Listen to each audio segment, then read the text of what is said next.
Top teams అని చెప్పుకునే పెద్ద టీంల మీద పసికూనలు కుమ్మేస్తున్నారు మావా. టీ20 వరల్డ్ కప్ లో టాప్ టీమ్స్ కి గట్టి పోటీ ఇస్తున్నారు ఈ పసికూనలు. First match Netherland versus Pakistan మావా. టాప్ టీం అని చెప్పుకునే పాకిస్తాన్ కి నెదర్లాండ్ టీం గట్టి పోటీ ఇచ్చారు. ఒక పాయింట్ ఆఫ్ వ్యూలో పాక్ పని అయిపోయింది అనుకున్నారు. ఈ మ్యాచ్ లో నెదర్లాండ్ 147 రన్స్ కొడితే పాక్ ఆ టార్గెట్ ని 19.3 ఓవర్లో కష్టపడి గెలిచారు మావా. ఇక తర్వాత వెస్టిండీస్ వర్సెస్ స్కాట్లాండ్ మ్యాచ్ మావా. టీ20 అంటే వెస్టిండీస్ కి ఒక పూనకంలో ఆడతారు మావా. అలాంటి టీం కి స్కాట్లాండ్ గట్టి పోటీ ఇచ్చారు. సూపర్ బౌలింగ్ చేసి బ్యాటింగ్ లో పర్ఫామ్ చేయకుండా ఓడిపోయారు. ఇక టీ20లో నెంబర్ 1 టీం అయిన ఇండియా టీం కి యూఎస్ఏ చాక్ ఇచ్చేలా చేసింది మావా.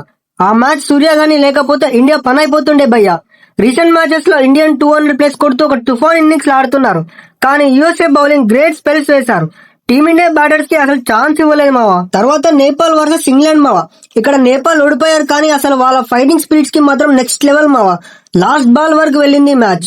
ఒక టాప్ టీం కి ఇలా ఒక చిన్న టీం లాస్ట్ బాల్ వరకు పోటీ ఇవ్వడం గ్రేట్ మావా. మరి వీటిలో మీకు ఏ టీం పర్ఫార్మెన్స్ నచ్చిందో, అలాగే ఏ టీం టాప్ టీం ని అప్సెట్ చేస్తుందో కింద కామెంట్ చేయండి మావా.